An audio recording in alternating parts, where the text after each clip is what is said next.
Clevedon Skate Project's plans for the skate park have been evolving over some time. So originally, the plan was just to redevelop the existing skate park into a more modern concrete skate park. So currently it's about 15, 20 years old. It's past its lifespan. So the original idea was just to see whether we can raise funds to redevelop that space. We will redevelop the skate park, but try and get lots of the bikes off of it. With that in mind, because we've got this other space, is to make a really good bike pump track. So that's been our aim, of trying to put activities and events and to help improve confidence. And the other aim is to try and think about it more in a more community sense. So it's not just about the physical infrastructure of the skate park, but also about the community in which that skate park serves. I've been skating a year and a half now, year and a half. So yeah, I skate here, but normally I'll just go up to Nailsy or Rush, which kind of like, because it's metal, it hurts if you slam, so that's not fun. But yeah, concrete's not too bad. They're not as slippy, because at the moment it's like slippy. So, but what do you get out of skating? I don't know. It's just lots. It's just you can kind of relax with it, and you can kind of just do your own thing, and you can kind of just be creative. And that's the thing I like about it, is you get people all ages and of all different backgrounds, and they all just like united by this one thing. So it's kind of cool.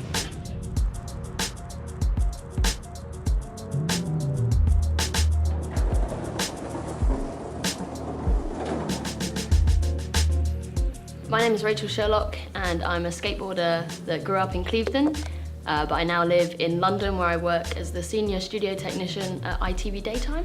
How did I get into skating?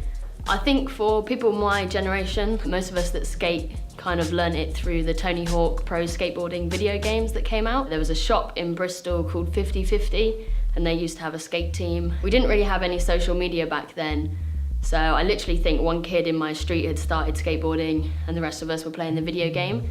So yeah, I think it was the days of Tony Hawk Pro Skating video games and Jackass and things like that. And so we all got skateboards and started skating. I haven't actually been skating for that long, but this year I'm ready to devote myself and gonna properly skate. But it's been really hard since most of the roads in Clevedon are covered in grit, and the metal skate park down the Salt House is always wet and it's incredibly dangerous. It's so easy to slip. It's like a death trap for me. And the only real skate place is a DIY skate park, but now that it's December and it's raining a lot, it's always wet. Even if it's sunny, it's wet. It's slimy, it's dangerous, there's rocks everywhere. And for someone like me, who only just started skating and doesn't really have anywhere to go, it makes it seem really harder than it is when you're in Clevedon. I remember first getting involved in the Clevedon Skate Park. So basically, there was a bunch of us skating in Clevedon and we didn't have anywhere really to skate apart from the street. And obviously that's not very popular.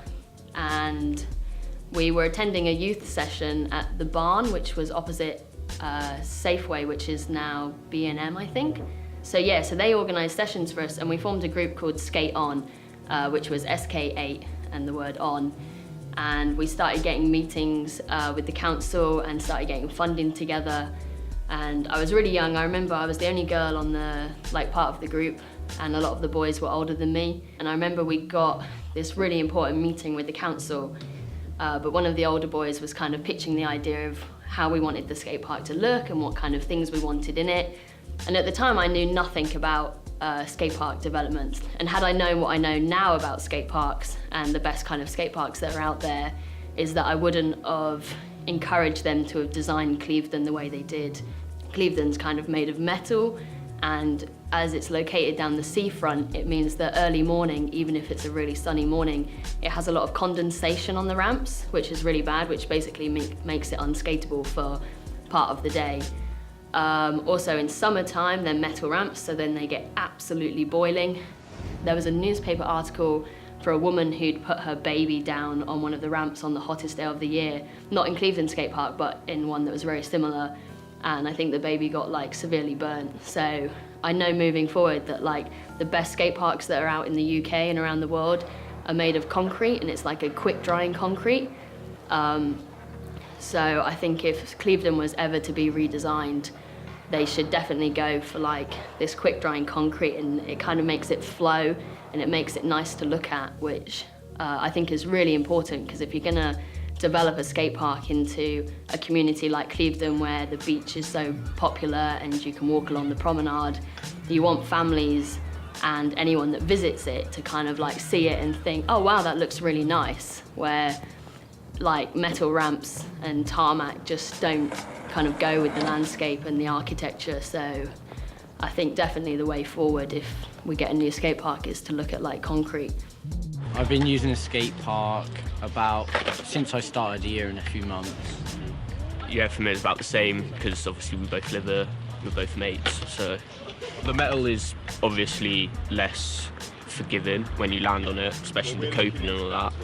Yeah, if it was concrete you'd have more people come in and it would just be a nicer place to skate. My influences personally to get involved in the skate project are not that I am a skateboarder, but that I've got 4 boys who are always down at the skate park, always on wheels, whether that be bikes, scooters or skateboards.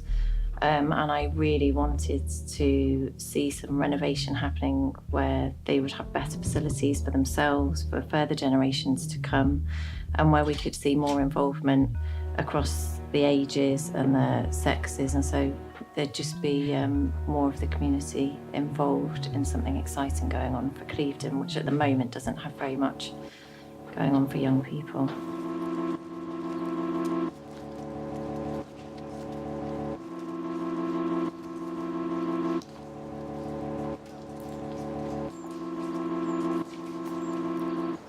We got to the skate park, it was all grey, scratched up, and it looked quite boring. The wood was all wet, and there was not much to go up, really. We started doing them white at first, because we couldn't just put the colour straight on there. We had to allocate jobs and work as a team to paint the skate park, because there was just so much to do in such a short amount of time. And considering there was a lot of rain, we had to do it quickly, but we managed to get it done in the end. An hour or two into it, it started raining, which was difficult because it started to wash some of the paint away, but we got through that.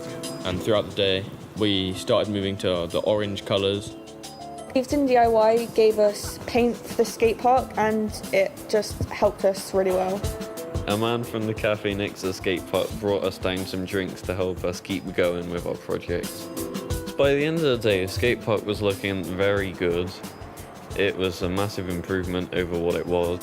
It would definitely help bring more attraction towards the skate park and hopefully help in its development.